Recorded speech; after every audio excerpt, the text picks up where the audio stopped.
Hi everyone, welcome back. If you're new here, my name is Chelsea and I help passionate oil painters like you loosen up your painting style without sacrificing the realism and the bold brushwork that make portraiture so captivating. Today, we're diving into part 2 of recreating one of my most popular paintings. If you haven't seen part 1, make sure to check that out. I will link it above. And as you watch through this video, if you've enjoyed seeing this painting unfold or you want a structured approach to being able to paint at this level for yourself, I would love to help. There's a link in the description to find out more about working directly with me. All right, let's get started. Last week, we went through the planning and block-in stages of this painting all the way to about the midpoint, from selecting the perfect reference to laying down those big expressive brushstrokes. Today, we're gonna tackle some of the more intricate aspects of the piece. I've received some fantastic questions and I'm excited to dive into them. First up, I received a ton of questions about how to tackle tricky materials like the sheer fabric of this dress. These are all great questions. Creating the illusion of sheerness in fabric is all about the fundamentals of color. It just feels really complicated to our brains because our brain is doing all this complex math all of the time to predict what the real color and texture of a material is, not what color it looks like. And we have to paint the color it looks like for it to look real. So it makes it tricky to really find the color that you want. Here's why. Let's imagine for a moment that you are an ancestral human wandering through something like a jungle. And then suddenly you sense movement, you look around and you realize that there's a tiger camouflaged in the underbrush. Your brain needs to be able to realize that this isn't just another clump of greenish brownish leaves. It is an orange and black striped tiger. So our brain looks at the creature and it screams at us, this thing is orange and black and it has stripes and it's a cat and it's a predator. You need to run. This is super useful when we're fighting for our lives, but kind of a pain when we're trying to paint a white gauzy dress because our brain constantly says, hey, this thing is white-ish. And any color we mix just feels like it must be wrong.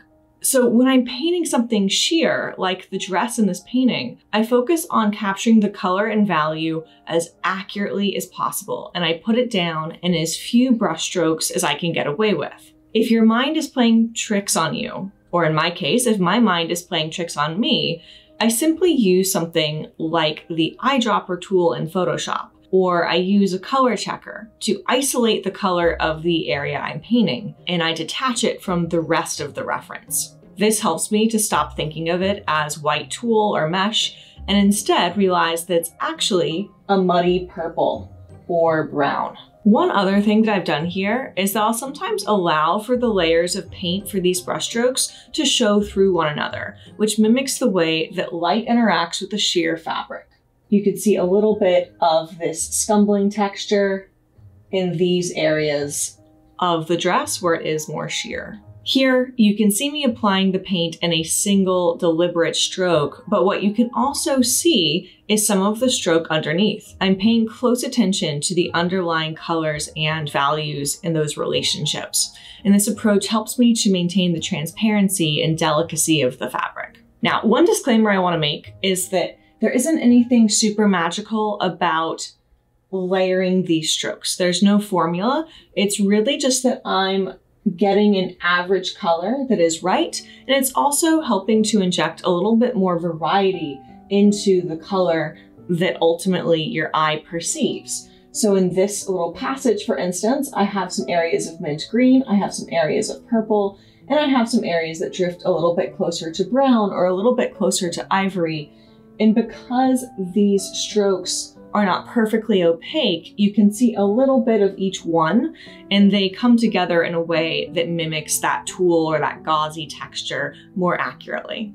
All right, next we have question 2, how do I paint loosely while staying anatomically correct? Specifically, Julia wanted to know how I managed to paint the feet so subtly and with this big, expressive brush stroke, but in a way that still feels anatomical despite being so loose. So this is a balancing act that I have developed over time. I aim for single brushstrokes that are as descriptive as possible, focusing on color, value, shape, and edges. If the brushstroke already starts to look like the subject, in this case, the foot, I leave it alone. For instance, when painting the feet, I try to capture the essence of the feature with minimal brushstrokes, detail, and contrast.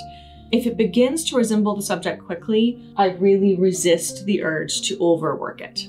Leaving it alone really is the key concept for this one. It doesn't hurt either that I planned this big expressive brushstroke in my mock-up stage. And there's a whole video on that linked above that you should check out if you haven't yet.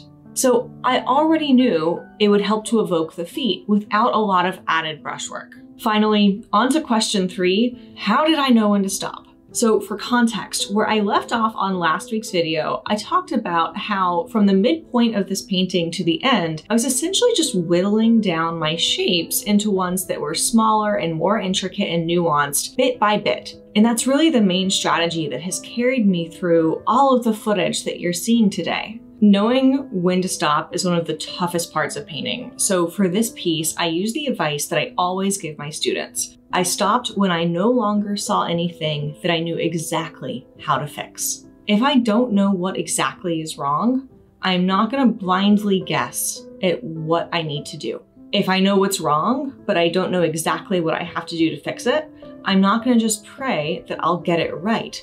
Both of these are a recipe for overworking a painting. And to be clear, this does mean sometimes that there are areas of the painting that aren't perfect or aren't what I would love for them to be. But as a professional, creating painting after painting and then putting them on YouTube, I've learned that this is just part of the process.